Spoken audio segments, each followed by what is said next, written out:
Última hora, tócame presentar por parte de Mariña Patrimonio o ponente da charla de hoxe, José Luis Cardero, ou Luis Cardero, como preciso escucharlo, naceu en Lugo no ano 46, e licenciado e doutor en Socioloxía pola Universidade Complutense de Madrid, especialista en Antropoloxía Social e Cultural.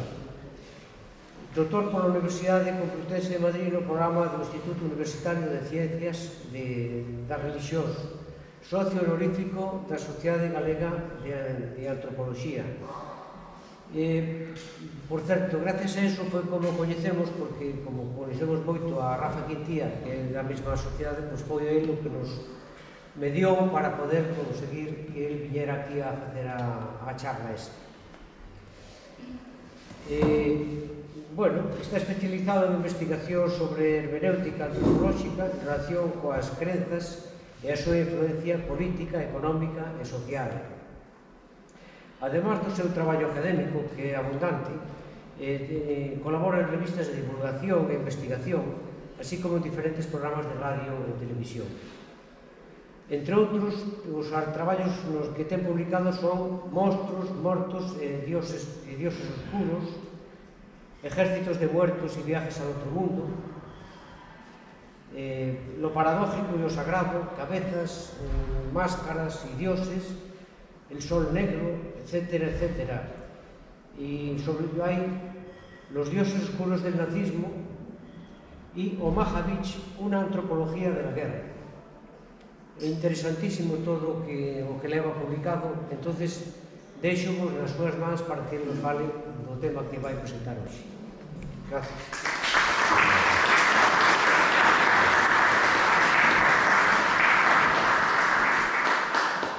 Bueno, cas verbas do meu amigo e compañeiro, diredes, bueno, pero este tío, a ver que se lle perdeu co nazismo, que se lle perdeu cos deuses oscuros, é dicir, que motivación ten para falar de todo iso, non? A min chamou a atención porque cando estuve na Alemanha, estuve un ano, casi 2 anos,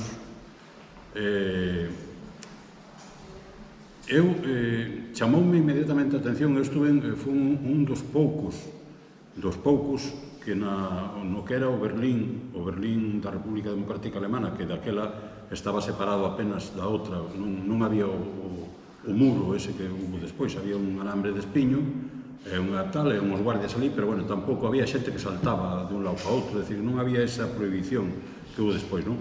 E me acordo que éramos uns cantos estudantes, estábamos todos xuntos vivindo, vamos, estábamos ali, e o Partido Comunista Alemán, que era, me parece que se chamaba o Partido Socialdemócrata, bueno, unha cosa así. Resulta que un día estábamos dormindo, petaron na porta, estábamos dormindo en un palacio que estaba todo derrubado, porque Berlín daquela estaba arrasado, estaba todo derrumbado.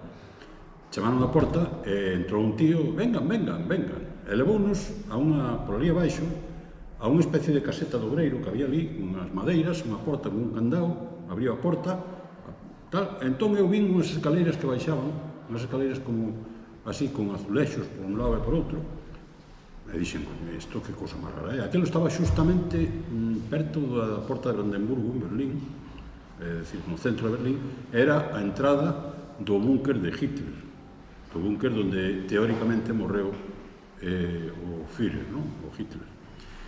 Baixamos ali, e, bueno, estuvernos explicando toda a historia aquela e tal. E eu, como fago casi sempre, marcheime, pero vin unhas escaleiras que baixaban, metíme por elas, estaban medio cubertas de auga, metíme, a pesar de todo, e cheguei así a un sitio un pouco raro, quedeime ali mirando aquilo, e de repente noto un brazo que me toca así, a pouco máis me cago, perdón, porque, claro, resulta que eran un dos policías que había arriba, que faltaballes un, os alemáns son moi metódicos, entón, como estábamos ali, non sei se 15 ou 16, faltaba un, e claro, estaban buscando por todas partes, a ver onde estaba o que faltaba, encontrarme a min. E aquel sitio onde estaba eu era donde, teóricamente, digo, non históricamente, polo menos, morreu, se suicidou Hitler. Entón, ali foi onde empezou a miña curiosidade por estes temas. É un sitio paradóxico que hoxe me parece que non se visita porque ali fixeron unhas casas para os funcionarios do Senado de Berlín. Eu estou convencido que os alemanes non destruyen nunca nada. Estou convencido que desde algún sótano dun garaxe daqueles edificios hai unha porta que vai ao sitio onde estuve eu. Eu me acordo porque un ano fomos a miña muller e eu, entramos e dixen, ten que ser por aquí, por este edificio, ten que ser. Entramos en un restaurante chino, o chino mirounos cunha cara, dicindo, pero estes que fan aquí, non? Claro, digo, como vou facer agora para colarme aquí no que ten este tío aquí, porque é capaz de facerme algo, non? Era un chino así con unha pinta un pouco rara, e digo, bueno, non se pode, non? Eu seguía estando... E hoxe en Berlín hai uns letreiros ali mismo que indican que ali está o búnker do Führer. Bueno, non vamos a seguir con este rollo. Vamos a... Eso para que teñades un pouco a idea de que o que os fala tuvo unhas experiencias que lle conduciron de alguma maneira a analizar todas estas historias, non? Bueno, hoxe vamos a falar dos ollos da deusa primeira. A min chamoume moito a atención cando vin as decoracións dos petróglifos, as decoracións do arte mural megalítico, en general, por toda Europa, está prácticamente desde Noruega e Suecia hasta o norte de África, hai unha especie de franxa en onde hai dolmes, hai monumentos megalíticos, hai gravados, hai de todo. É unha cultura que se estendeu, por visto, uns 3.500, 4.000 anos antes da nosa era, estendeuse por toda esa franxa do litoral europeo. Bueno, pois, aí, precisamente, a mí o que me chamou a atención é que moitos deses gravados que hai aí, como este que temos aquí, por exemplo, non? Este é un grabado de aquí, de Galicia, de Pontevedra, da comunidade de Montes de Salcedo, que está perto de Pontevedra, e como vedes, non sei se o vedes ben, como vedes é un petróglifo que está así talmente. É dicir, é unha especie de personaxe en donde hai unha vaga antropomorfía, un vago recoñecemento de que eso é unha figura, parece ser que é unha figura humana, que ten os dous brazos, as dous pernas e tal, pero o que chama atención aí son os dous círculos da cabeza grandísima que ten e os puntitos que están rodeando a cabeza. Bueno, como estes, xa o veremos, hai moitos. Entón, unha das dúdas que eu teño é que queren representar. Eu penso que iso o que queren representar, porque os petroglifos hai que ter en conta unha cousa, que non foron feitos por calquera. Os petroglifos seguramente foron feitos por xente que sabía perfectamente o que estaba facendo e son auténticos textos, como un libro, que indican, teñen unha información. O que pasa que, claro, nós non temos as claves para descifrar que é o que din. Pero, sin embargo, hai moitas figuras como estas, por exemplo, que nos chaman moito a atención. Eu penso moitas veces que é como se poñemos un libro de bioquímica aberto. E a xente que non seña bioquímico, que non teña ideas máis ou menos do que é aquilo, ao ver todas aquelas fórmulas e todas aquelas cousas, pois resulta tan estrano como a nos ver un montón de círculos e de rayas e de liñas. É dicir, o que se trata é de que o petroglifo é un texto, e como tal texto ten páxinas e follas unhas sobre outras. A información non está distribuída dunha maneira calquera, está distribuída dunha maneira perfectamente medida. E o que facían os petroglifos non era calquera tampouco, como moitas veces se di. Bueno, un que non tiña que facer, dedicábase a facer circuliños nas pedras, non? Non. Probablemente, porque isto tampouco é seguro, os que facían os petroglifos eran iniciados do saber, do que eu lle chamo o saber secreto ou reservado, que se estende desde fai miles de anos. Non é da época megalítica, é incluso moi anterior. É un saber a xente de fai 3.000, 4.000, 5.000 anos, a xente de Göbekli Tepe, por exemplo, sabía perfectamente como estaban distribuídos os astros no firmamento, sabía perfectamente que a Terra daba voltas alrededor, non o Sol alrededor da Terra, sino a Terra alrededor do Sol. Hai tablillas desa época que describen perfectamente, que os tíos conocían perfectamente eso. O que pasa que, claro, nós temos a creencia de que a nosa ciencia, a nosa cultura é moito máis evolucionada e non nos damos conta de que o noso cerebro é prácticamente igual que o cerebro da xente que tiña 10.000 ou 15.000 anos. é dicir, que funcionaban igual. E tiñan un coñecemento verdadeiramente asombroso da astronomía, por exemplo, non? Sin ir máis lexos. Bueno, pois vamos a pasar á páxina seguinte, a ver se iso son capaz eu, donde está un pouco, no, eso xa non sei se o veredes ou non. Se das a presentación, Sí, pero o problema non sei aí.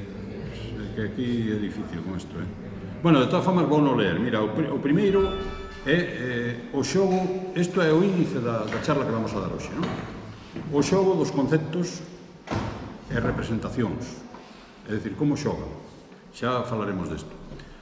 O segundo é a Nai Terra como grande deusa.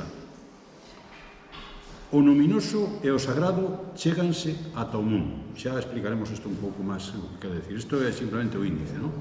O terceiro é expresións da grande deusa Nai no mundo dos vivos e no universo dos mortos. A testemunha dos ollos. O cuarto punto é da grande deusa ou Nai Terra ata a deusa Nai. Isto é un aspecto moi importante, o paso ese da grande deusa, que era a Nai Terra, xa falaremos dela tamén, a pasar a esa outra figura que é a deusa Nai. Xa falaremos como é. Elaboración dun universo simbólico que corresponde a eso. E os ollos da grande deusa. Os ollos da grande deusa é un aspecto moi importante en todas estas figuras. E despois, algunhas das elaboracións dos novos tempos, figuras da deusa Nai e as posibles interpretacións. Abaixo, bueno, está a significación do religioso, que é o sexto e último punto. Abaixo, que xa non o leedes, casi non o leo nin eu desde aquí, hai dúas citas de Carl Gustav Jung. Unha dice, están en francés, o teño que traducir así un pouco...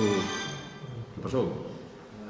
Bueno, dice, siguiendo la concepción egipcia, el ojo es la sede del ser. Así Osiris está oculto, decía Jung, detrás de Horus, en el ojo de Horus. El ojo es la traducción auténtica del cielo.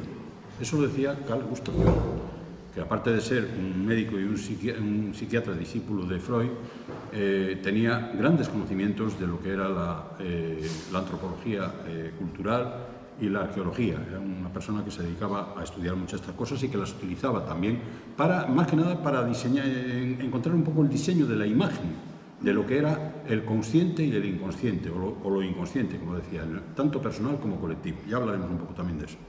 Otra cita es, el ojo es lo mismo que el sol, un símbolo e igualmente una alegoría de la consciencia. Esto lo decía Jung también.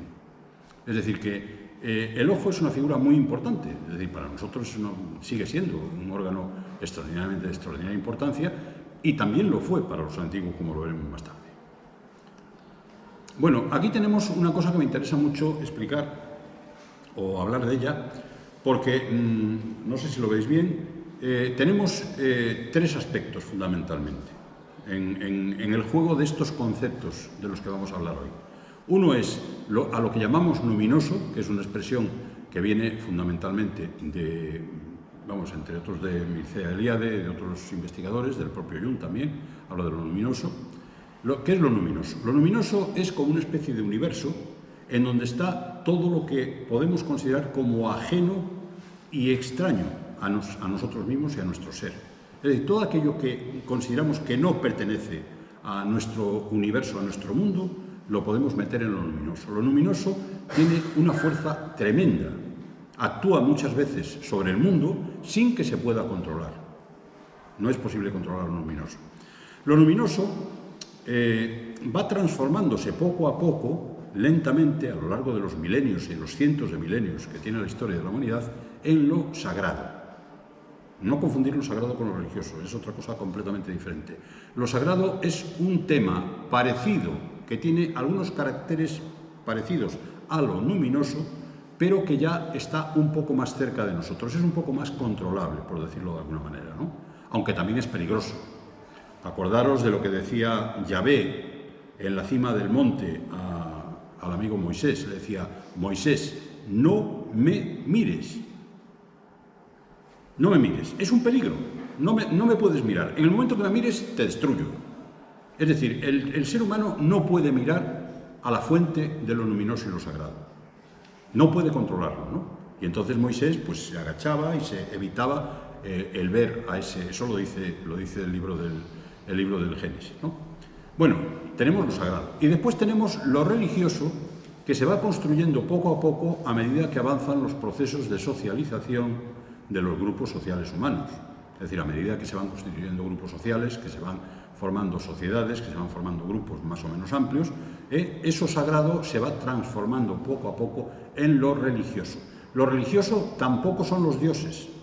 Lo religioso es una forma un poco más accesible de lo sagrado, que se puede gobernar un poco mejor y que da lugar, eso sí, un poco más, avanzando un poco más, a esas figuras de lo divino que son las diosas y los dioses, ¿no? Que están presentes prácticamente en todas las culturas.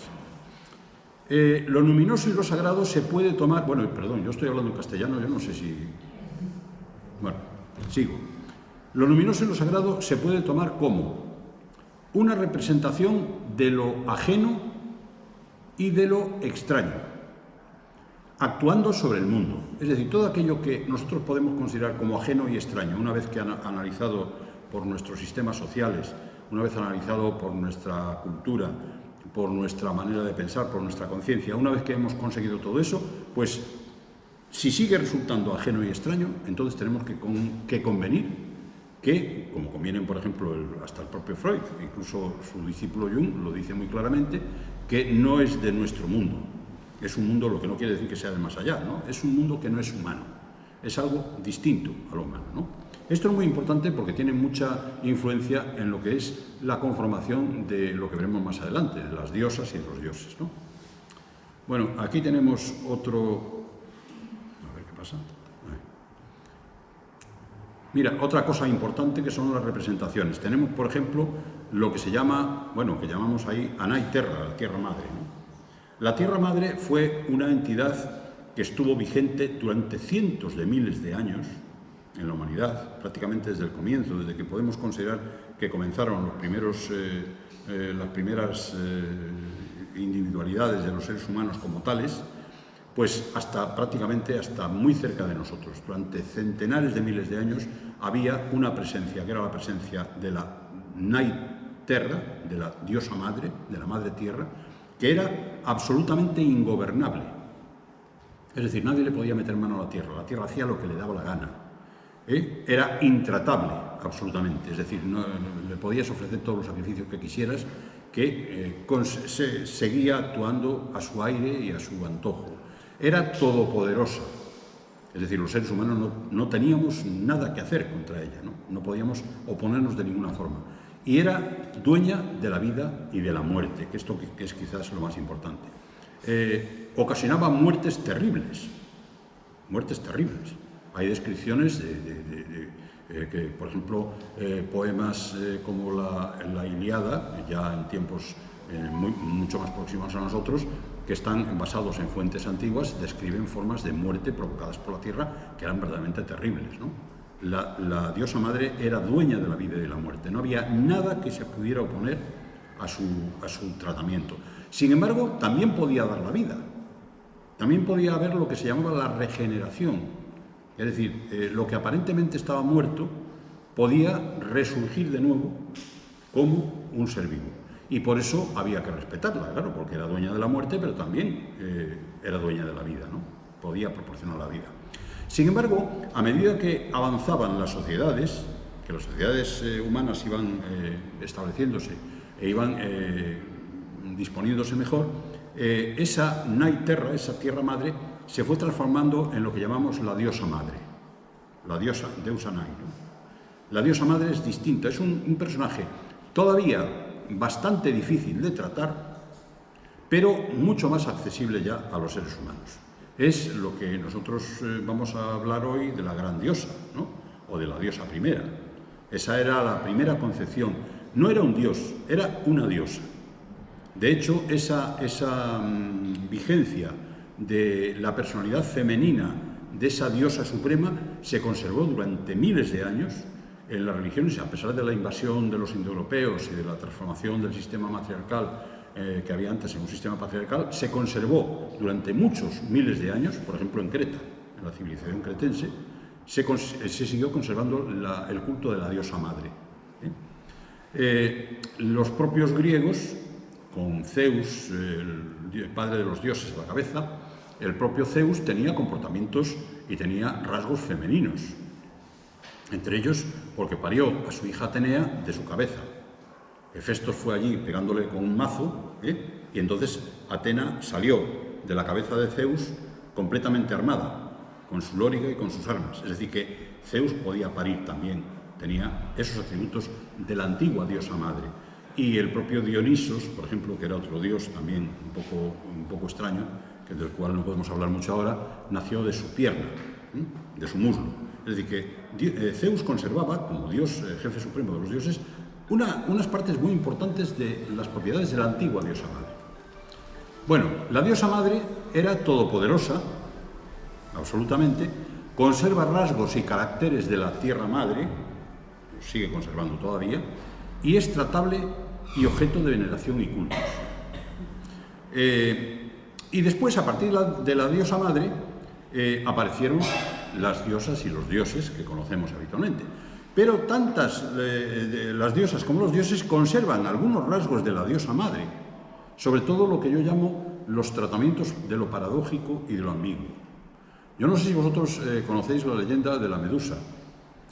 Atena manda a Perseo a cortar la cabeza de Medusa. Medusa había sido una mujer de una extraordinaria belleza que tuvo la desgracia de ser seducida por el tío de Atena, por el rey del mar, pero lo hizo en un templo de Atena, y Atena se cabreó. En vez de cabrearse con su tío, que sería lo lógico, ahí el comportamiento paradójico de los dioses, ¿no? En vez de cabrearse con su tío, no, se cabrea con la víctima, con Atena, y la transforma en un monstruo.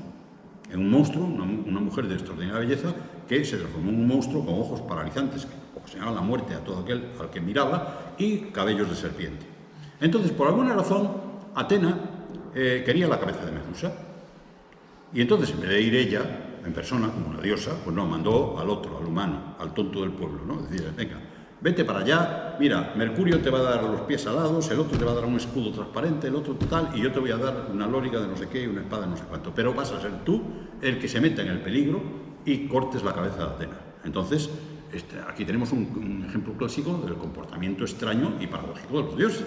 Es decir, los dioses no se comportan de una manera lógica y natural, no, ellos hacen lo que les parece bien a ellos. Entonces, claro, el tío se fue, tuvo la suerte de que los monstruos, en este caso, las gorgonas, las tres gorgonas, Medusa era la única mortal, las otras hermanas, Eriale y Estiale, eran inmortales, Medusa era la única mortal, consiguió acercarse a ella porque estaban dormidas y le cortó la cabeza a Medusa. Pero la cabeza era un arma terrorífica. Del cuello de Medusa, de la sangre que brotó del cuello, salieron un monstruo tremendo y el caballo Pegaso. Pero aparte de todo eso, la cabeza continuaba conservando su poder. Con lo cual, el Perseo dijo, hombre, pues muy bien, pues yo con esto me voy a cargar a todos mis enemigos, me voy a paralizarlos, les enseño la cabeza y me los cargo a todos. Y empezó a organizar un follón tan terrible que la diosa Atena dijo, no, estas cosas no las pueden tener los seres humanos, tráeme la cabeza, devuélvemela, y la colocó sobre su lóriga. Entonces, la lóriga de Atena tiene dibujada siempre la cabeza de Atenea como una especie de muestra de esa leyenda o de esa aventura en la que, con el comportamiento paradójico y ambiguo de los dioses, implicó a un humano en un acto verdaderamente peligroso como era ese, ¿no? Bueno, los dioses y las diosas son sujetos de culto y protagonistas de las creencias religiosas, ya en una fase un poquito más avanzada. Bueno, aquí tenemos, por ejemplo, las piezas de juego entre signos y símbolos. Es importante esto porque nosotros estamos cansados de ver signos por todas partes. Hay un petroglifo, yo no me acuerdo ahora mismo muy bien dónde, creo que es en la zona de Valencia, en donde aparecen cruces pintadas o dibujadas o grabadas en la piedra.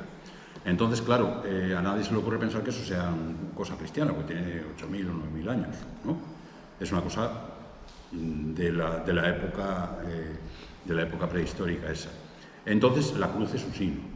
Más adelante, cuando ocurre lo del cristianismo, que Jesús es crucificado y tal, la cruz se convierte en un símbolo. Es decir, con la cruz, nosotros cuando vemos una cruz no vemos cualquier cosa. Incluso, aunque no seamos creyentes, esa educación que tenemos nos conduce a ver en la cruz algo relacionado con el cristianismo, ¿no? Porque, claro, son miles de años de imposición, de transformación del signo en símbolo. Otra transformación muy parecida podría ser, por ejemplo, la de los ojos. Aquí tenemos, por ejemplo, dos piezas, gracias. Oye, avisarme de la hora, si me paso. Aquí tenemos, por ejemplo, un dibujo que hice yo a partir de un libro de Georg y Vera Leiser, que eran dos arqueólogos alemanes que trabajaron en España durante mucho tiempo, estuvieron estudiando todos los monumentos megalíticos de la península, tienen como 3 o 4 tomos. Entonces, ellos tenían un especial interés por esta simbología que veis ahí. Es decir, como veis, la simbología se reduce fundamentalmente a dos ojos, dos grandes ojos. Se reduce también al acompañamiento de los ojos, es decir, a todas esas líneas que son líneas quebradas, que están enmarcando, por decirlo así, lo que es el rostro de la diosa madre, que es un aspecto muy importante. Es decir, el observador que se planta delante de esto, lo primero que recibe es la mirada de esos ojos, porque esos ojos están justamente enfocados hacia él. Y aquí tenéis dos ejemplos, por ejemplo, de este proceso, ¿no? Que son muy antiguos, porque son monumentos megalíticos de hace 4 o 5.000 años antes de nuestra era, en donde aparecen los círculos, lo que tanto Georg como Vera Leiser llamaban círculos mágicos, o círculos radiados, que muchas veces se dice que representan al Sol. Es posible que en algunos casos, es decir, los símbolos no siempre representan lo mismo. Pueden variar, incluso a lo largo de periodos más o menos largos, pueden variar su significado, ¿no? Es decir, la cruz puede significar otra cosa distinta de lo que significa en el cristianismo o lo que significaba en el paleolítico. Los ojos pueden, los soles radiados, es decir, los círculos con radios que salen de su centro, que son muy abundantes en los petroglifos, pueden representar al Sol, pero también pueden representar otra cosa. Concretamente, una de las cosas que representan, según mi teoría, es precisamente los ojos de la diosa madre. Esa fuerza inconmensurable que salía de esos ojos, ¿no? Aquí tenéis otros ejemplos en donde ya no se aprecia tanto la forma anatómica del ser humano, por ejemplo, en la parte de arriba, que son círculos radiados en recipientes que están dibujados por Louis Siret, que era un ingeniero que a finales del siglo XX, a principios del siglo XX, perdón, estuvo estudiando también como arqueólogo todos los yacimientos de la zona de Almería, que era donde él era director de la mina, ¿no? Era un ingeniero belga que tenía un hermano, y entre los dos se dedicaron a investigar toda la simbología que aparecía, que era muy abundante, toda la simbología de los petroglifos y de los objetos que se encontraban en las excavaciones, en las primeras excavaciones arqueológicas que se iban haciendo. Aquí tenéis, por ejemplo, una representación típica de los ojos, donde aparecen los dos ojos que, como veis, no tienen el mismo tamaño, es decir, aquí no se respeta una forma anatómica, pero yo insisto en que no es por una impericia del que hacía esto. El que hacía esto sabía muy bien lo que estaba haciendo. Si hacía los ojos de forma diferente es por alguna razón. Es decir, estamos quizás también un poco acostumbrados a pensar que los antiguos eran un poco, hombre, que no dibujaban bien, que lo hacían mal. No, dibujaban perfectamente bien cuando querían hacerlo. Cuando querían hacerlo lo hacían perfectamente bien. Entonces, cuando lo hacían así, como aparecen en esta simbología, que se ve clarísimamente un círculo central del cual se desprenden rayos, esto puede representar el Sol, pero también puede representar los ojos de la diosa madre, que tampoco tienen por qué ser dos, pueden ser varios, o pueden ser hasta infinitos incluso, ¿no? Y aquí abajo tenemos una representación muy parecida que apareció en un dolmen en Friol, en Lugo, en la esquina estaba enterrado, y en la parte de abajo aparece un petróglifo, un grabado, ¿no? un esculpido, vamos, quiero decir, que como veis tiene un aspecto muy parecido, es decir, un círculo central con unos rayos que salen, ¿no? Representando también quizás, dice, pero los ojos de la piedra. Pues sí, los ojos de la piedra, porque las piedras, muchas veces estas piedras de estos monumentos se colocaban en los sepulcros como veremos más adelante en un caso que os citaré, y esas piedras, los sepulcros, representaban fundamentalmente a la diosa madre. Es decir, los muertos estaban albergados allí por la diosa madre. Entonces esa diosa madre enseñaba sus ojos con dos motivos. Primero, para que el extraño no se acercara, era una advertencia, diciendo, no te acerques, no te acerques, o si te acercas, sabes a lo que te puedes exponer. Entonces eso era una advertencia clara, de que no se aproximaran al sitio donde estaban los cadáveres, los muertos, ¿no? Bueno, pues este de Friol parece que es una cosa parecida a esto, lo que pasa es que solamente hemos encontrado, o se ha encontrado solamente un ortostato, no el monumento completo, ¿no? Entonces, pero aparece esta figura que a mí me parece muy interesante. Bueno, aquí tenemos, por ejemplo, otros dos petroglifos, la Madre Tierra como gran diosa, o lo luminoso y lo sagrado se van acercando al mundo. El petroglifo, el grabado que está en la parte de arriba es el Deuterio de Filadoiro, en Carnota. Y el que está en la parte de abajo, que como veis también presenta en su centro, en medio de todos esos círculos concéntricos que hay ahí, representa un par de ojos, también son los ojos de la diosa madre, es de Pena Redonda en Cotobade, Pontevedra. Es decir, que aquí en nuestra propia tierra, efectivamente, esta simbología seguía y aparecía y seguía existiendo. Bueno, pongo unos ejemplos. Mira, aquí tenéis otro muy interesante, las Carolinas y la Calderona de Valdemoro, Madrid.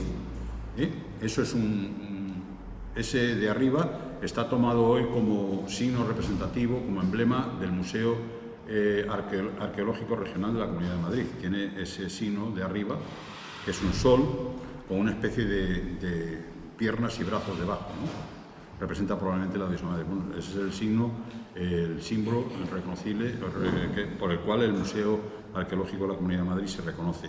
Y abajo, fijaros, tenéis otra cosa muy interesante, porque es asociación en una especie de vaso, en Valdemoro, en Madrid, en una especie de vaso en donde están reunidos varios de los símbolos de los que estamos hablando. Tenemos, por ejemplo, los ojos, que como veis ahí siguen rodeados por unos pequeños puntitos que representan a los rayos, y sigue debajo pues una especie de alas, como si fuera la representación del cuerpo, pero no del todo. Esto es típico, no porque ellos no quisieran hacerlo, sino porque lo hacían así para dar a entender que la diosa madre no se manifestaba como un ser humano, sino que su cuerpo o lo que fuera, su entorno donde residía su espíritu o su fuerza, no era igual que el nuestro. Era algo que podía desaparecer o podía transformarse o podía formarse de otra manera, ¿no? Esto es lo que nos indica, por ejemplo, todos estos dibujos. Mira, aquí tenemos, ya más avanzado, en el Museo de Heraclión, en Creta, tenemos una representación típica de la diosa madre, expresiones de la gran diosa. Ya no es la madre tierra, sino que es la diosa madre. Es decir, en aquella evolución que habíamos visto al principio, ya no tenemos esa diosa absolutamente intratable, sino que tenemos otra a la cual se puede acceder, que es esta, ¿no? Está representada en estas figurillas. Como veis, tiene las manos alzadas en ese signo, que es un signo típico de la presencia de la divinidad y que los adoradores reproducen también.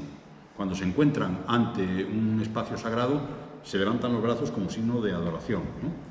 Bueno, pues el mismo gesto que hacen las diosas de Creta. Aquí tenéis dos ejemplos que están en el Museo de Heraclión, en donde se representan a los dioses. Bueno, ahí veis que son femeninas porque tienen los senos perfectamente visibles aquí. Una de ellas tiene una serie de dibujos en los cuales habría que fijarse, lo que pasa es que no nos da tiempo de analizarlos con detalle, pero que no cabe duda que es un lenguaje en el cual se está indicando las características de esa divinidad, ¿no? Bueno, seguimos. Aquí tenéis, por ejemplo, identificación de un personaje de lo divino. ¿Cómo se identifican los personajes de lo divino? Los ojos aparecen, como hemos visto, como círculos, espirales, también en algunos casos elipses. Rasgos de la cara, no se representan muchos rasgos del cuerpo, se representa por lo general la vulva y los senos, en el caso de la diosa, pero no se detalla demasiado el cuerpo de la diosa. Sin embargo, su cara sí se detalla mucho, como podéis ver aquí, ¿no? Esto es un dibujo mío que hice yo de La Pijotilla en Badajoz, de un fresco que existe, de una pintura que existe, en donde se representa probablemente la diosa madre. Veis que tiene el arco de las cejas, la nariz que divide el rostro en dos partes, que tiene los ojos, lo mismo que hemos visto en los ejemplos anteriores, con un círculo más o menos fijo y unos rayos que salen de ese círculo. Es decir, aquí no se trata de soles, se trata claramente ya de los ojos de una divinidad, ¿no? Y a los lados, esto es muy importante, y investigadores como Marija Gimbutas insisten mucho sobre ello, en que esos signos que hay siempre alrededor de los ojos, como esas líneas que hay ahí a un lado y a otro, como si fuera el pelo, ¿no?, de esa figura, nos están indicando, siempre que sean signos de este tipo, que sean Vs o que sean Ms, nos están indicando que el personaje cerca del cual están es un personaje de lo divino, según Marija Gimbutas, ¿no?, la famosa investigadora. Bueno, aquí tenéis, por ejemplo, en el Museo de Heraclión también, en la parte superior, tenéis esos idolillos, que son idolillos que representaban a la diosa madre y que eran ofrecidos ante el altar de la diosa como una ofrenda, ¿no? Se ofrecían, pero que representan a la propia imagen de la diosa. Como veis, es perfectamente lo mismo que hemos visto antes. Y otra cosa curiosa que está en el Museo de la Santa Cruz de Toledo, que lo dibujé yo porque me llamó mucho la atención, es esta especie de personaje que tiene una esvástica en el pecho, aunque no se ve muy bien aquí, y que tiene las manos alzadas también en esa señal o ese signo de adoración. Ya veremos la importancia de la esvástica, que bueno, tenemos toda la conciencia de que es un signo nazi, pero la esvástica es un signo que viene del Paleolítico, un signo muy antiguo y que tiene una gran importancia también. Bueno, y aquí tenéis una figura también de Micenas, en donde veis claramente ya representada la cara de la diosa, de la diosa madre, ¿no?, de la gran diosa o madre tierra hasta la diosa madre. Esa transformación la podemos ver, por ejemplo, cómo se elabora el universo simbólico y los ojos de la gran diosa. Ahí lo tenéis, ¿no? Tenéis claramente, veis la mirada tremendamente fija que tiene esa cabecita, ¿no? No es una cabeza muy grande, pero es una cabeza que impresiona, porque es una mirada, parece que te está observando sin quitar la vista de ti, que es precisamente una de las propiedades de la mirada de la gran diosa, ¿no? El que observa tiene un gran fulgor en sus ojos y tú no te puedes apartar de eso, y tienes que protegerte, eso sí. Bueno, pues aquí tenéis otro ejemplo también de la diosa madre. Oye, si voy demasiado rápido o queréis preguntarme algo, me interrumpís, no hay ningún problema. Bueno, aquí tenéis otra, esto es un dibujo mío, una cosa muy interesante que también es la presencia de la diosa. Esto está en un sepulcro de un pueblo que se llama Lufang, en Bretaña francesa. Es un sepulcro que tiene un corredor que se dobla en ángulo recto. Es decir, está la cámara funeraria donde se depositaban los restos de los muertos, está el corredor formado por ortostatos que se dobla en ángulo recto. Es un sepulcro muy curioso y muy característico en Lufang. Pues justamente en el sitio en donde se dobla el corredor aparece esta imagen. Esta imagen que parece un mono, ¿no? Tiene aspecto de mono. No, pues no es un mono, es la diosa madre. La diosa madre que está vigilando la entrada y la salida al ortostato de los muertos. Es una cosa verdaderamente impresionante. Hoy no está en el sepulcro de Lufang, está en el Museo de Quimper, en el Museo Nacional Bretón. Está allí colocada. Esto es un dibujo mío, es un dibujo que cogí, la piedra la cogí de allí y lo dibujé encima, porque la foto que hice no se veía del todo bien, pero es más o menos exactamente esa forma, ¿no?, que tiene. Ahí tenéis un ejemplo de la diosa madre con los dos ojos de mirada absolutamente fija, que no se apartan del observador de ninguna manera, y que tratan de comunicar algo de lo que ya hablaremos ahora dentro de un momento. Bueno, y pasamos a otro punto. Como veis, estamos dando saltos en el tiempo y en el espacio, de una manera un poco brusca, pero bueno, de eso se trata precisamente. Aquí tenéis, por ejemplo, una figurilla que representa a la diosa madre, fue encontrada por Heinrich Schliemann en Isarlik, en las excavaciones de Troya. Esta figurilla es muy interesante porque tiene los brazos cruzados en forma de oración, La cabeza está medio destruida, pero parece ser que tenía un tocado muy interesante. Y tiene, en lo que es la vulva o el aparato genital femenino, tiene una esvástica pintada ahí. Entonces, yo puedo asegurar que Schliemann se quedó absolutamente, no sé cómo decirlo, ¿no?, alucinado con el tema de las esvásticas, porque encontró en Isarlik, en las ruinas de Troya, sabéis que son como 9 ciudades que se superponen en ruinas una a otra, desde la más antigua hasta la más moderna, hasta la más reciente, ¿no? En Isarlik, casi en la esquina de la península de Turquía, está casi enfocada al mar Adriático, ¿no? Bueno, pues él se quedó absolutamente alucinado con las esvásticas, porque encontró miles de piezas de cerámica redondas que en principio se interpretaron como que eran pesas de telar, pero a mí me parece que poco sentido tenía disponerlas como pesas de telar. Eran una especie de discos cuya utilización no se conocía muy bien, no se sabía para qué servían. Justamente las encontró más o menos al nivel de Troya 6, que es el nivel de la, teóricamente, Troya homérica, la Troya donde se desarrolló la guerra de Troya, la famosa guerra de Troya que describió Homero en la Ilíada. Bueno, pues encontró miles de piezas de estas, y tanto se obsesionó con esta figura de la esvástica. A veces es la esvástica que tiene, lo que es la esvástica en sí, que tiene 4 puntos entre las ramas. Es una esvástica punteada, muy curiosa, que aparece en Troya. Tanto se obsesionó con esto que en su palacio, porque este era un arqueólogo multimillonario, se hizo un palacio cerca de la plaza Sintagma en Atenas, un palacio que está, bueno, que hoy es el Museo Numismático de Atenas, pero que es un palacio que te quedas un poco alucinado cuando lo ves, ¿no? Bueno, pues toda la decoración interior e incluso toda la decoración de hierros exterior, de lo que son las barreras, de los herrajes, de tal, están con las esvásticas, con las 4 cruces, con los 4 puntos. Es decir, que se quedó auténticamente obsesionado, ¿no? Él, en sus trabajos, en sus obras, tiene trabajos en los que describe las excavaciones de Troya, curiosamente no se pregunta lo que es, simplemente da cuenta de que lo encuentra. Es un signo que él interpreta, como en su época, como una imagen del sol radiante, aunque él dice que no está exactamente muy de acuerdo con esa idea. Él estaba casado en segundas nupcias con una joven ateniense, Sofía, que le ayudó en las excavaciones de Troya. Y es curioso porque el diario que escribió de las excavaciones de Troya, donde Sofía habla de una gran dama dorada, así, con estas palabras, ese diario desapareció.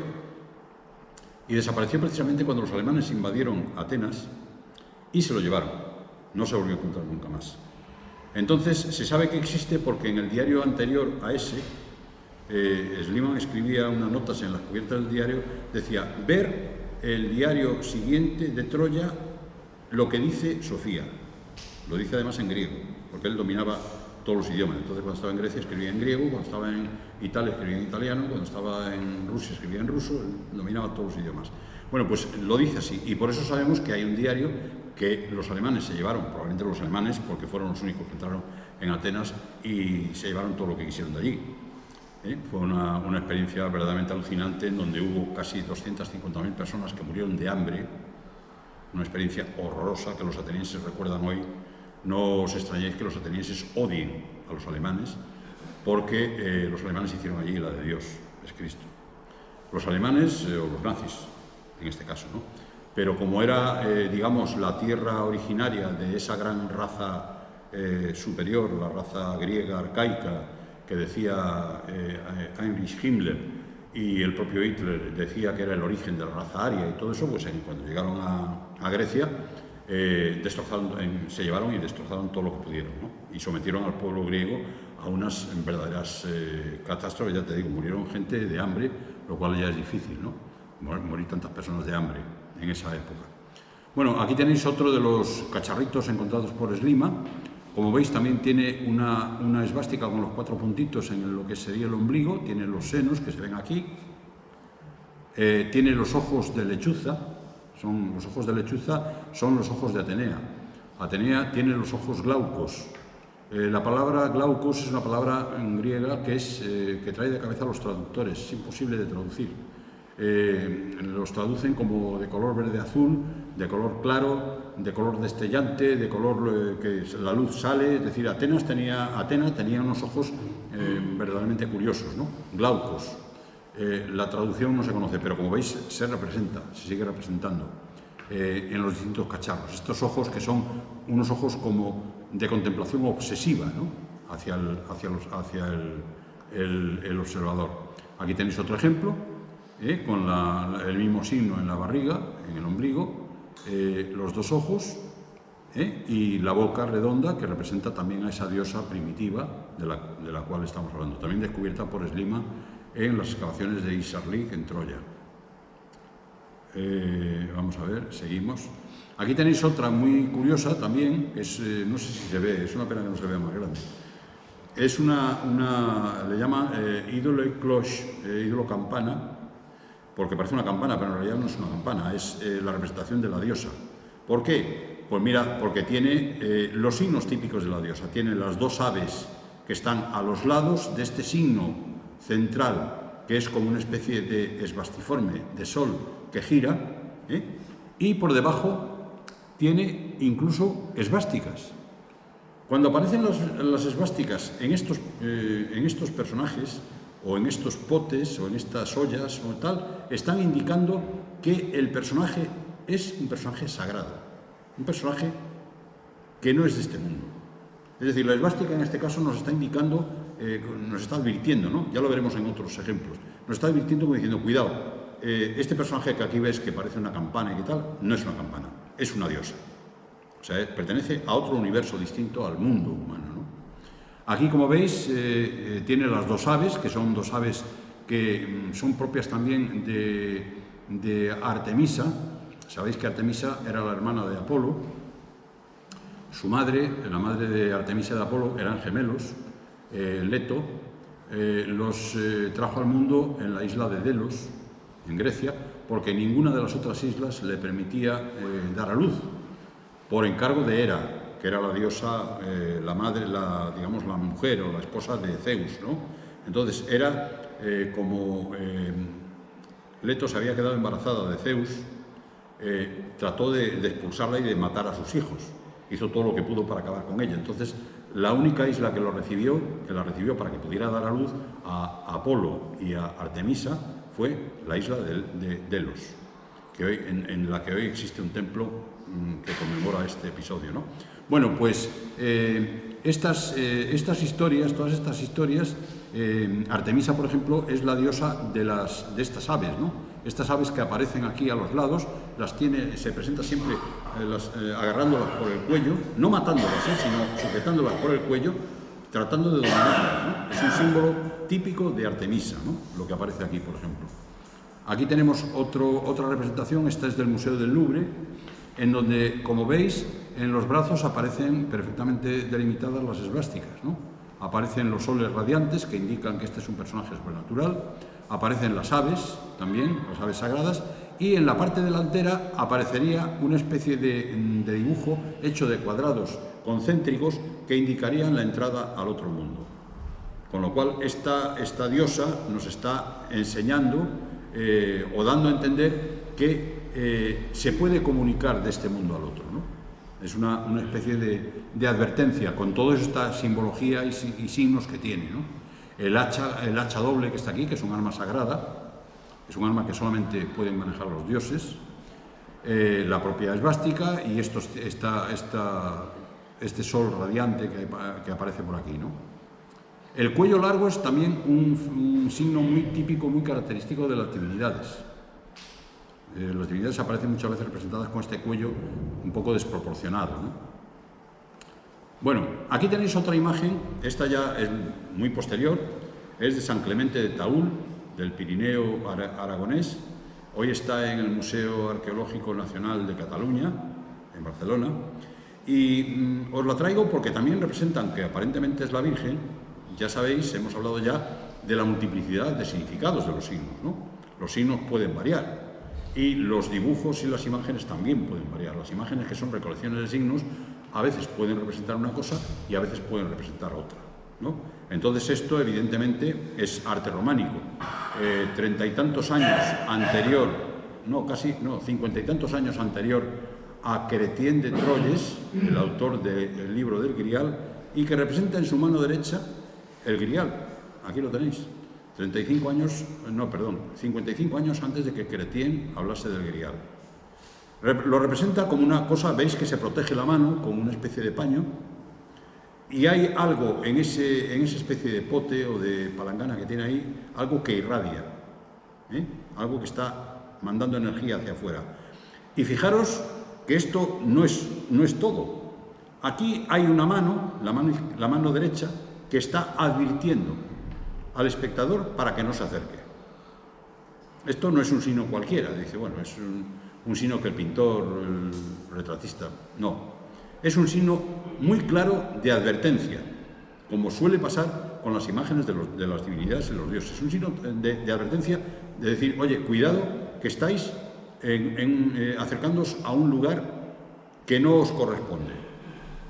Curiosamente, no lo he podido reproducir, pero debajo de toda esta fila de estatuas, aquí al lado hay otras figuras que representan teóricamente a San José, tal. Bueno, pues debajo de todas esas figuras, separando un poco todo el conjunto de figuras del mundo, aparece una orla de esvásticas.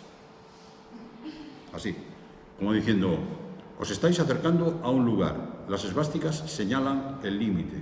Es curioso porque las esvásticas siguen señalando el límite incluso en los suelos de hoy.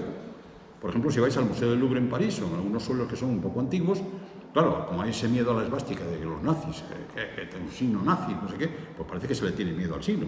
El signo, pues representa lo que quiera representar. Los nazis que lo cogieron, bueno, pues cuando se pone en el suelo, por ejemplo, y aparecen una serie de esvásticas unidas en una orla, haciendo una especie de cuadrado en la habitación, indican también un límite. Es decir, todas las habitaciones y todos los espacios siempre tienen un límite. Un límite que hay que traspasar. Y para traspasarlo hay que saber algo. Hay que tener un cierto conocimiento de algo, ¿no? Bueno, pues eso es un poco lo que nos indica la esvástica. Está usted atravesando un lugar en el cual se producen cosas que usted tiene que aprender a dominar, si no quiere ser víctima de ellas, ¿no? Esta imagen de San Clemente de Taúl a mí me parece impresionante. Hay muchos más signos, no podemos perder el tiempo, no tenemos tiempo para comentarlo. Os presento alguna otra más, también del Pirineo aragonés, ahí tenéis otra, de otro, esta me parece que es de un sitio de Andorra, en donde aparece también la mano, fijaros en la mano, diciendo quietos, no entréis por aquí, que tengo en mi mano una cosa que puede haceros mucho daño. Es curioso, es curioso toda esta simbología. Todo esto no cabe duda que conserva muchos de los caracteres y muchas de las características de la antigua diosa madre. La diosa madre era una diosa que, digamos que se podía acceder a ella, pero que había que tener mucho cuidado, porque a veces se cabreaba. Y acordaros de Atenea con la cabeza de Medusa. Sí, vete a cortar la cabeza de... Vete. Aquí tenéis otro ejemplo, en donde aparece también la figura con la mano alzada, con la mano con advertencia, y el cáliz con la irradiación, ¿no? Otra parecida, es decir, que eso, como veis, es una cosa que se reproduce, es decir, no es una cosa que se haya pintado por casualidad. Esto está en todo el Pirineo aragonés. Muchas de estas piezas están hoy en el Museo de Barcelona, pero esto, el cáliz que irradia, ¿no? El famoso grial o graal, aquí en este caso es 75 años anterior, o 55 años anterior al libro de Chrétien de Troyes, ¿no? Al libro el cuento del Grial, que lo escribió después. Hay quien pregunta si lo hizo basándose o observando estos dibujos, ¿no? Estas figuras.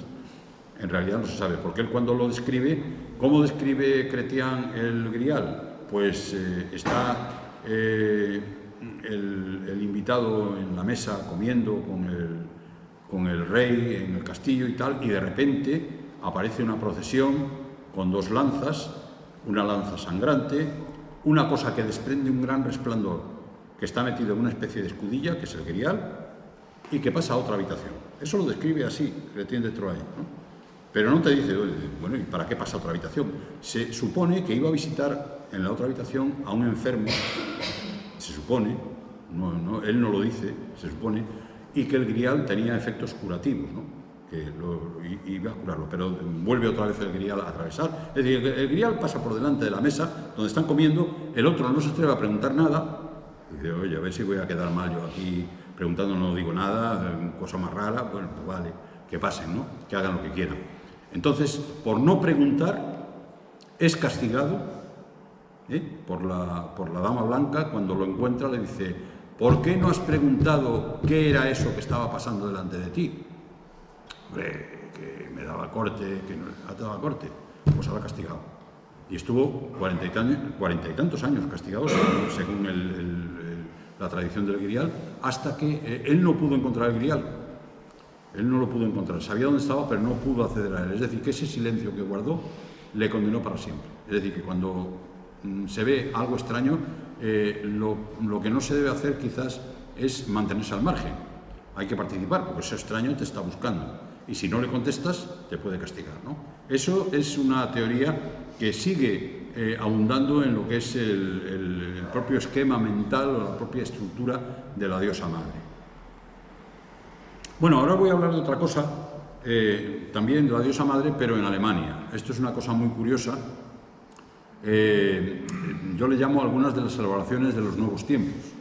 Los nuevos tiempos en este caso se refieren al nazismo. Figuras de la diosa madre y sus posibles interpretaciones. Como veis aquí, aparece una estatua, no sé si se ve, si la veis bien, aparece aquí abajo una estatua que tenía aproximadamente unos 5 metros de alto, de mármol blanco. Encima aparece la esvástica. Y este lugar en donde está es la Haus der Deutschen Erziehung, la Casa de la Educación Alemana, que estaba en Bayreuth, en el sitio en donde Wagner posteriormente dio a conocer sus óperas, ¿no? Bueno, pues en Bayreuth, ahí estaba esa casa del conocimiento, de la enseñanza alemana, en donde tenían esta sala curiosísima, una sala con una estatua de 5 metros que representaba a la diosa madre.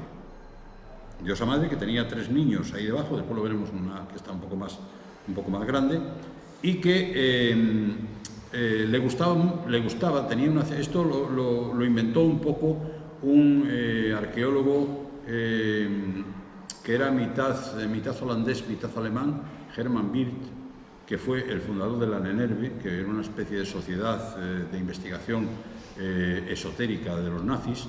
Pero todo esto, aunque le gustaba mucho a Heinrich Himmler, al jefe de la SS, no le gustaba absolutamente nada a Hitler. Hitler, todo este rollo de la diosa madre, decía, bueno, déjense ustedes de rollos, que viene usted con la diosa madre a estas alturas. Más o menos, como estaba Himmler al lado, pues bueno, lo iba permitiendo, hasta que al final un día dijo, no, se acabó el rollo este de la diosa madre, se terminó. Y es curioso, porque aquí tenéis la imagen de la diosa madre, que se ve más claramente. Veis que es una imagen en donde se ven perfectamente los atributos femeninos de la maternidad. Se ven a sus niños, uno de ellos con una espada, y 2 niñas debajo. Esta estatua tenía 5 metros de alto, curiosamente. Es una imagen que representaba la diosa madre, pero la diosa madre según las creencias germánicas, que conectaban un poco con las creencias de la diosa madre griega, pero que, como digo y repito, no eran nada agradecidas por el Führer, que no le gustaba el rollo este de la diosa madre. Aquí tenéis, por ejemplo, a ver qué es esto. Bueno, esto es una imagen que yo dibujé para explicar un poco el simbolismo, no la voy a explicar porque es un poco, no tiene mucho que ver con ese tema, para explicar un poco el simbolismo que se encuentra. ¿Quién se acerca? Aquí todo el monumento está construido para acercarse a él. Lo mismo que es distinta la mirada de la contemplación, son 2 términos completamente diferentes. Yo puedo mirar una cosa y puedo contemplar. Al contemplar actúa ya una parte del cerebro que está analizando los datos y elaborando una teoría. La contemplación es lo que los dioses imponen al adorador, no la mirada, sino la contemplación. Bueno, pues aquí en este tema lo que se trataba era de contemplar, no de mirar. Y para contemplar lo que había que hacer era acercarse lentamente, que es lo que yo trato de explicar ahí, que no se ve muy bien, acercarse con una cierta mesura, con una cierta medida a la estatua para recibir de la estatua lo que la estatua tenía que decirnos. Para eso estaba concebido eso. Existía una determinada distancia en metros, existía una determinada distancia de anchura, existía una perspectiva perfectamente establecida para que se lograra este efecto, ¿no? Aquí tenéis, por ejemplo, aquí se celebraban muchas reuniones del partido nazi. Aquí tenéis una de ellas, está la imagen de la madre, de la diosa madre, y aquí hay una reunión, pues de nazis que se reunían ahí pues, para alguna cosa. Era como una especie de templo. Este templo fue destruido en los bombardeos que sufrió Bayreuth durante la guerra, bombardeos masivos, y quedó así el templo. Pero fijaros que la diosa madre permanece. La diosa madre, y curiosamente la esvástica que está en la parte superior, que aquí en este caso yo creo que tiene un significado un tanto diferente al significado de la esvástica nazi, pero como veis está todo el templo destruido por los bombardeos. Hay una cosa curiosa, es que esta estatua desapareció de Bayreuth. No se sabe quién se la llevó, una estatua que debe pesar 5 metros de alto, de mármol, pues debe pesar unas 20 toneladas, bien a gusto. Pues se la llevaron de ahí, no se sabe si los americanos, que se llevaron muchas cosas de Berlín, o fueron los rusos, o quién fue. Se la llevaron y desapareció de ahí. Hoy está construido el edificio, sigue dedicándose también a ser un centro del Ministerio de Educación alemán, pero ya no está construido de esta manera. El edificio fue derrumbado, derruido después de la guerra, y construyeron otro nuevo, ¿no? No sé si cómo voy de tiempo. Bueno, aquí tenéis, por ejemplo, de todo esto que estamos hablando, las significaciones de lo religioso.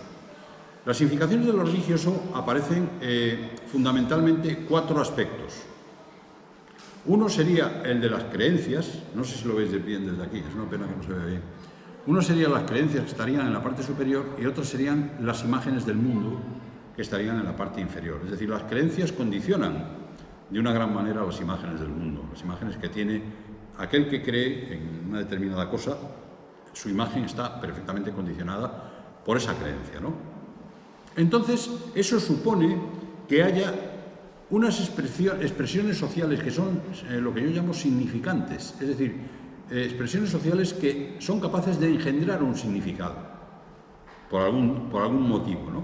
Es decir, hay, por ejemplo, nosotros cuando vemos aquellos desfiles alemanes, aquellos discursos que tenía Hitler, y que curiosamente el espacio donde estaban todos los oyentes estaba separado por una gran línea de esvásticas en banderas rojas, de esvásticas negras, eso evidentemente es el desarrollo de una creencia, porque la ideología nacionalsocialista empezó siendo una ideología política, pero terminó o iba por el camino de convertirse en una creencia, no en una creencia religiosa, sino en una creencia. No llegaba todavía al tema religioso, pero era una creencia. Es decir, los auténticos nazis eran creyentes en su religión, bueno, en su historia, ¿no? Tenían, lógicamente, una imagen del mundo, evidentemente.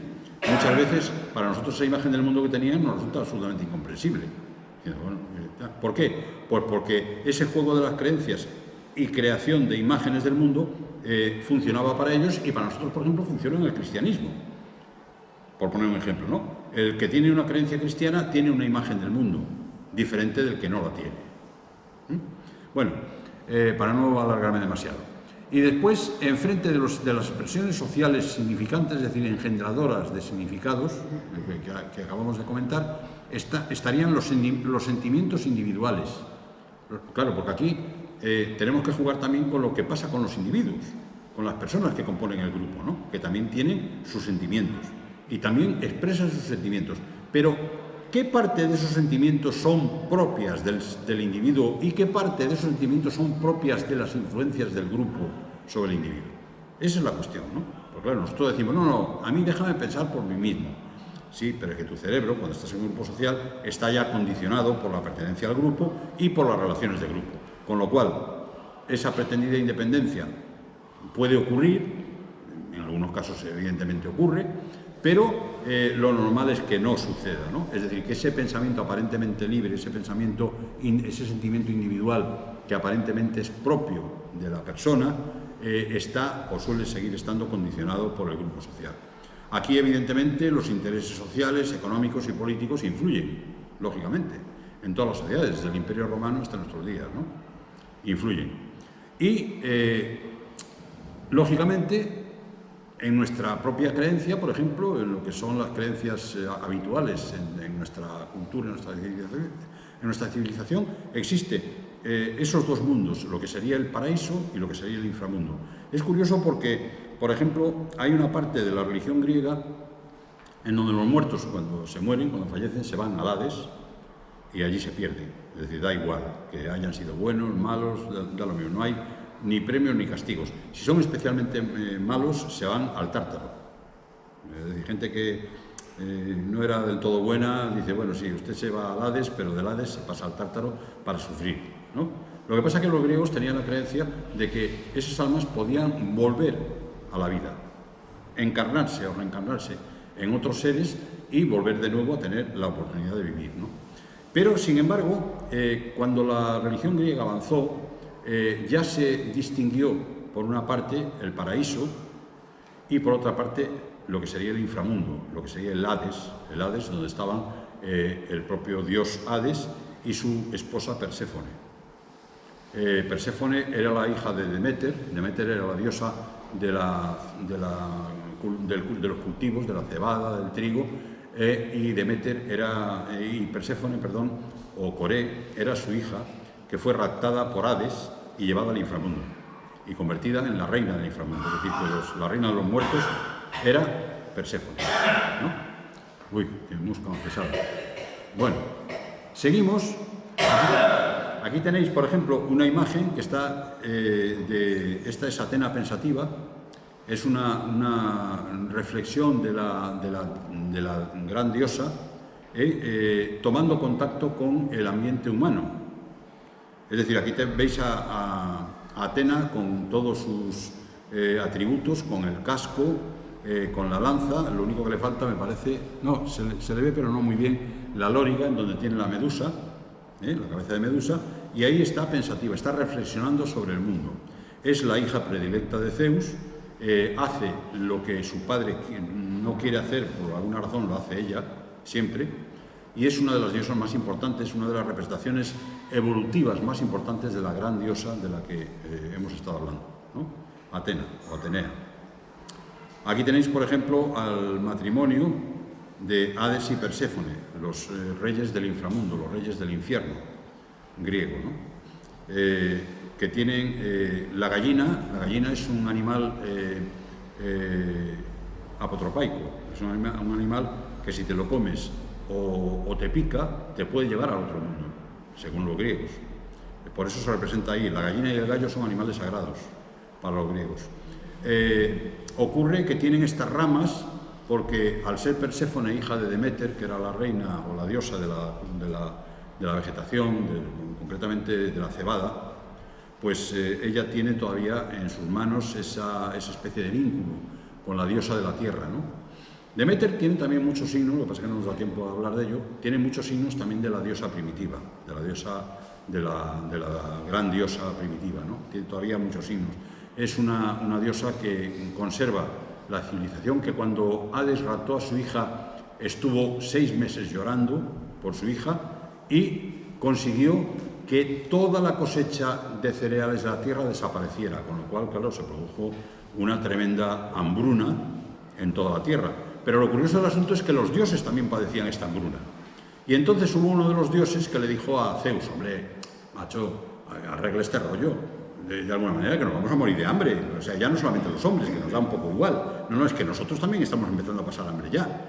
Arréglate entre Perséfone y Hades y Deméter y tu hermano del infierno, arreglaros de alguna manera para que esto se solucione y esta diosa no nos condene al hambre, ¿no? Y entonces Zeus llegó a una solución, que era que Deméter pasara 6 meses, Perséfone pasara 6 meses con su madre Deméter en la tierra y otros 6 meses con su esposo Hades en el infierno. Y entonces esas ramillas que tiene ahí son los recuerdos de su estancia en la Tierra, porque en el Hades evidentemente no había ningún tipo de vegetación. Bueno, y estamos terminando ya.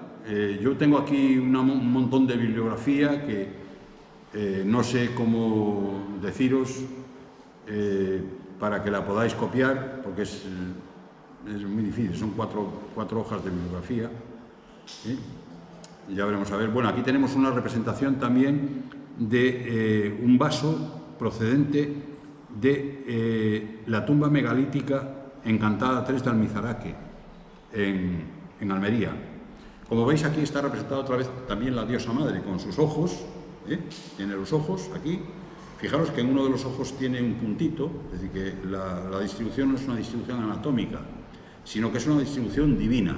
La diosa madre contemplaba al observador, y el observador lo que veía era lo que la diosa madre quería que viese, ¿no? Bueno, y aquí tenemos, por ejemplo, una representación también en donde está Artemis, la hermana de Apolo, con las dos ocas agarradas por el cuello, y como veis hay una red de esvásticas. Aquí tenéis dos que son sinistrógiras, que giran hacia la izquierda, y dos destrógiras. Yo no creo que el sentido de giro tenga demasiada importancia en este caso, pero no cabe duda que están indicando que hay un personaje sagrado en acción, que en este caso es Artemis. Aquí veis esta otra esvástica cuadrada que tiene los brazos doblados, que era una de las que alucinaba a Schliemann, precisamente, y que tiene reproducida en su palacio Ilou Melatron, el palacio de Troya, en Atenas, que hoy es el Museo Numismático de Atenas. Pues tiene montones de esvásticas de esas en todas partes, por la cerámica, por la albañilería, por los mosaicos, por los herrajes, por todas partes tenemos esvásticas como esta cuadrada, ¿no? Como esta de aquí, que le impresionó mucho. Y que evidentemente están representando el personaje de esta diosa, Artemis concretamente, hija de Leto e hija de Zeus, que es la representación típica de la diosa madre. Es una diosa que el único contacto que tiene con los humanos es a través del arco y de las flechas. Ella no negocia con los humanos, es un rasgo típico de la diosa madre. La única negociación que tiene con los humanos es tirarle flechas. Ella no quiere nada con los humanos. Es una diosa virgen, que no quiere absolutamente nada con los seres humanos, que se quiere apartar. Lo mismo que su hermano Apolo también maneja su arco. El arco de Apolo es también importante, pero Apolo es un poco más transigente, ¿no?, que su hermana gemela. Son gemelos los dos, Apolo y Artemis. Bueno, pues ahí los tenéis, ¿no?, como una representación una representación más moderna de lo que es la diosa madre. Y yo con esto he terminado. No sé si queréis hacerme alguna pregunta. No sé si me he aclarado, si me he explicado bien, en fin, no lo sé. Vosotros diréis. Ahora tenéis la palabra. Yo quería preguntarle cómo tiene usted tanta memoria. Oh. Bueno, pues no lo sé, es una práctica.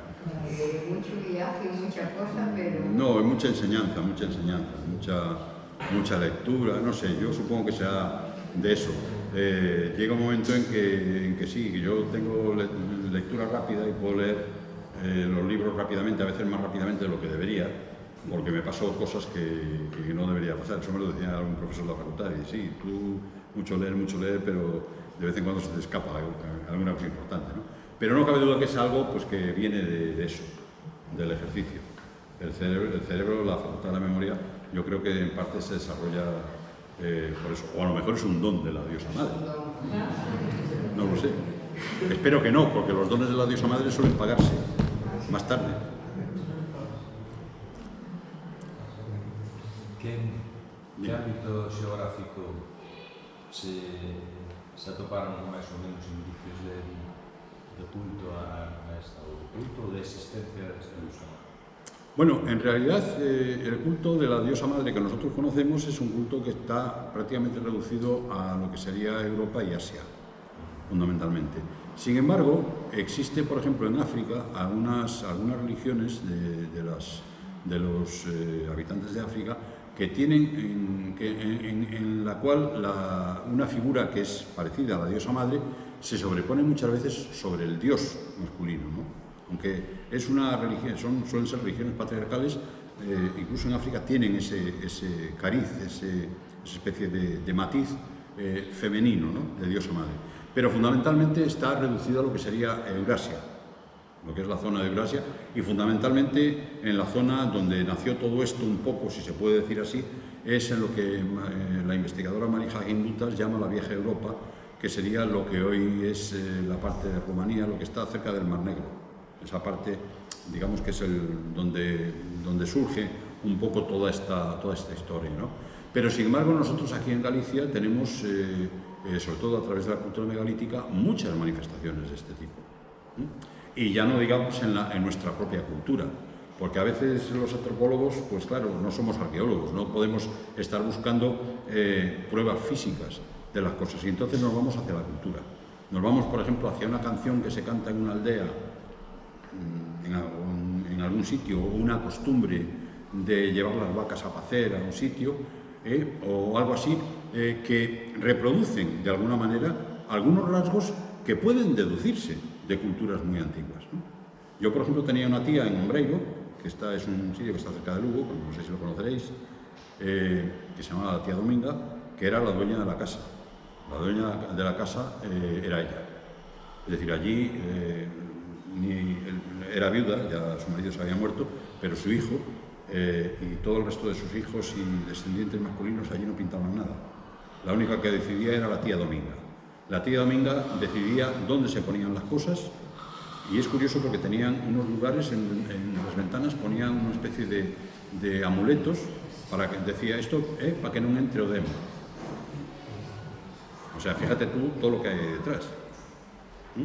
Las vacas tenían que salir por una puerta, no podían salir por cualquier sitio, desde que había una ordenación del espacio. Y las vacas las llevaba siempre ella a pastar, a pacer, vamos. Y tanto es así que cuando se murió, una vez que había llevado las vacas al pasto, se sentó debajo de un árbol, se quedó así, y se murió a los 99 años, muy mayor. Entonces, la vaca, digamos, maestra de todas las vacas, le hacía así con el hocico, al parecer, ella estaba muerta, y entonces se fue la vaca hasta la casa. Claro, cuando el hijo vio que llegaba la vaca sola, pues se dio cuenta de que pasaba algo, ¿no? Y que había ocurrido algo. Pues fue y encontró a su madre muerta. Pero fijaros qué muerte más bonita, ¿no? Qué muerte más... Es decir, todos tenemos que morir, pero no cabe duda de que en este caso esa fuerza que tenía ella como diosa madre de la casa la acompañó hasta el final. Decidme alguna cosa más, que tenéis. El simbolismo fundacional, el dualismo masculino-femenino que se repite muchas veces en la dualidad fundacional de ciudades o de estados, puede ser originario de la dominancia femenina que después, con el paso del tiempo, el hombre se puso por encima más que nada, pues para dominar. Que podría ir un poco ahí por el sentido ese, en el cambio de la simbología, el cambio de las ideas y el cambio del hombre en la sociedad. Bueno, ya sabéis lo que hemos dicho, es decir, que las creencias determinan las visiones del mundo. Es decir, que si tenemos nosotros una religión que duró probablemente cientos de miles de años, probablemente, no tenemos pruebas porque es imposible tenerlas, ¿no? Pero probablemente duró cientos de miles de años. Una religión en la que predominaba lo que era, digamos, las propiedades femeninas de maternidad y de dar muerte, porque antes, es decir, lo que era la madre tierra te daba la vida, pero también te daba la muerte, una muerte a la que contra la que no podías hacer absolutamente nada. Bueno, pues esa división que se prolongó durante el estadio de la diosa madre y de las diosas posteriores, estas que hemos mencionado, la propia Artemis, por ejemplo, ¿no? Cuando está agarrando ahí a las ocas está diciendo: estoy dominando la fuente de la vida. La fuente de la vida es mía, yo soy la única que domina. Y cuando disparo mis flechas estoy matando, porque yo soy la dueña de la vida y de la muerte. Pues no cabe duda que todo eso, evidentemente, aunque después con las invasiones indoeuropeas en el año 1400, me parece recordar, antes de nuestra era, acabaron con esta civilización matriarcal que de todas formas se conservó durante mucho tiempo en lugares como la isla de Creta. Se conservó el matriarcado durante mucho tiempo después, ¿no? Es decir, que no cabe duda que esto, claro, influyó en esa imagen. Las creencias fomentan las visiones del mundo. Entonces, claro, la visión del mundo depende de las creencias que nosotros tenemos. Si nosotros creemos que sí, domina la civilización patriarcal, pero la madre sigue siendo fundamental. Esa es la creencia, ¿no? Incluso los propios indoeuropeos, que eran guerreros de estos, que iban de un lado para otro, sabían perfectamente que no podían hacer nada sin el poder femenino de dar la vida. Eso está claro, vamos, eso lo sabemos todos también, ¿no? Bueno, pues esa imagen ancestral, no cabe duda que quedó grabada y que se mantiene, yo creo que incluso en el día de hoy, en muchos aspectos, ¿no? Aunque lo que pasa es que, claro, las creencias hay que explorarlas, a veces no es fácil explorar las creencias. Hay que diseccionarlas, dividirlas en sus distintos planos significantes, ver cómo funcionan y a lo mejor te encuentras con sorpresas, ¿no? Con sorpresas de que efectivamente dices, sí, sí, aquí hay mucho predominio masculino, pero la que manda es la mujer. Es decir, sigue mandando esa imagen. ¿Eso por qué es? ¿Porque sí? No. Eso es porque nosotros tenemos 10.000, 15.000, 20.000 años en nuestro cerebro en donde las cosas ocurrían de otra manera. Y que eso, evidentemente, está grabado en nosotros. Y en lo que es el resultado de nuestra asociación, que es el grupo social y la sociedad. Y que se mantiene, indudablemente, ¿no? ¿No sé si te he contestado? Sí, más o menos. Bueno, lo veis en los propios dibujos, ¿no? Los propios dibujos, ya os he comentado antes, el propio Zeus era un dios, evidentemente masculino, el padre de los dioses, que se enfrentó con su propio padre para apoderarse del mando. Vamos, a un tío de estos tremendos, ¿no? Un elemento que se acostaba con todas las mujeres que encontraba, fueran diosas o no fueran diosas, era un elemento tremendo, ¿no? En la religión griega, pero sin embargo continuaba conservando unas cualidades femeninas que no todos los hombres tienen. Es decir, los hombres no paren cosas de la cabeza, cuerpos de sus hijos de la cabeza, ni en ningún otro sitio. Son las mujeres las que lo hacen. Sin embargo, el dios Zeus continuaba manteniendo eso. ¿Por qué? Porque había una tradición anterior que siguió manteniendo esa línea en cosas tan importantes como la creación de vida, que el propio dios Zeus, como jefe de los dioses, tenía que mantener. Es así. Y en el propio Yahvé aparece también. No es cuestión de meternos ahora, porque sería muy complicado, pero en el Génesis, por ejemplo, se pueden ver algunos detalles, ¿no?, de Yahvé, sobre todo cuando habla con Moisés, que se las tenía que ver claras con el amigo Yahvé. No veas tú. Pero de todas maneras, de vez en cuando Moisés baja confundido del monte, siempre lo subía a un monte para decirle cosas, ¿no? Y baja a veces confundido diciendo, ¿yo con quién he hablado yo? Pero, claro, eso es fundamentalmente la función de la mirada de los dioses, confundirte para que tú lleves en ti lo que ellos quieren que lleves, no lo que tú quieras llevar. Él bajó con las tablas de la ley, sí, teóricamente con las tablas de la ley, que teóricamente se las dio Yahvé, pero dice, bueno, pero ¿usted qué viene con esas tablas? Dice, bueno, no sé, yo vengo de allí y tengo esto. Es decir, los dioses insisten en que los seres humanos hagan lo que ellos quieren. No que sea al revés, que los seres humanos influyan sobre los dioses. Los seres humanos lo único que pueden hacer, en este caso de las religiones, es implorar, hacer los distintos ritos, los distintos cultos, tratar de... Hombre, los dioses son un poco más manejables que lo sagrado, que es un poco difícil de manejar a veces, ¿no? A veces lo sagrado se comporta como lo luminoso, que es su antecesor, es decir, una fuerza absolutamente intratable. Entonces lo luminoso no puede ser dominado, lo sagrado sí se puede dominar un poco mejor, y lo religioso ya pues es una institución social, ¿no? Ya un poco ya bajada al suelo, por decirlo de alguna manera.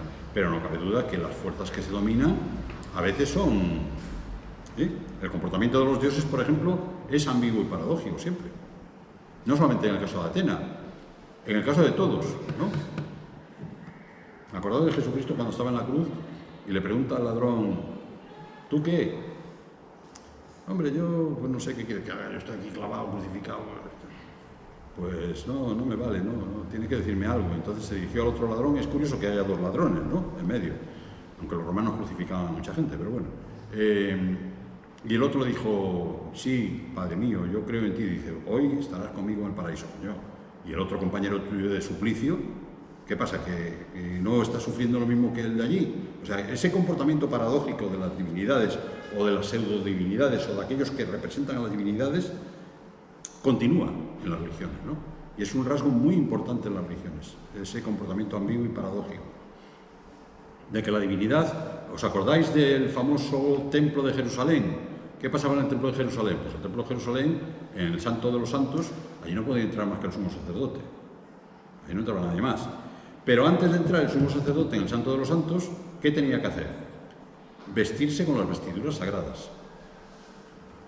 Las vestiduras sagradas se guardaban en una antecámara anterior al Santo de los Santos, no podían ser tocadas por nadie más que por el sacerdote, sino tenían que ser quemadas inmediatamente, y tenían una serie de signos, una especie de pectoral que llevaba el sacerdote, que protegía al sacerdote de la divinidad. Es decir, que el sacerdote, cuando se metía en el Santo de los Santos, decía, sí, me meto, pero coño, con este hay que tener cuidado, porque este lo mismo le da la vena y me fulmina, ¿no? Es decir, que cuando está lo sagrado allí, o cuando está su derivación de lo religioso, que todavía no está totalmente socializada, y tienes que entrar en ese espacio está reservado a lo sagrado, no puede entrar cualquiera. Si entras tienes que entrar protegido. Y yo me acuerdo, porque en un museo, yo no me acuerdo qué museo es ahora mismo, no sé si en París, no me acuerdo exactamente qué museo, hay una casulla de un sacerdote del siglo XII aproximadamente, debe ser, por lo menos eso ponía allí, que tiene una orla de esvásticas aquí. O sea, lo que es la casulla con la cruz, bueno, pues la cruz y la orla, esvásticas. Tengo una foto por ahí. O sea, qué cosa más curiosa, ¿no? ¿Por qué?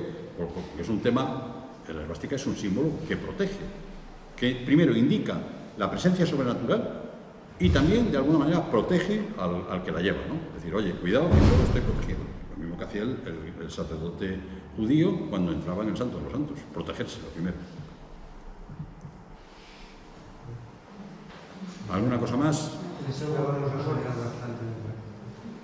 No, oye, yo si non tedes unha pregunta, por deixar descansar. No, hombre, por Dios, yo no, por mí no os preocupéis. Hai máis cosas? Non. Alguén ten unha pregunta? Pues entonces, damos un aplauso.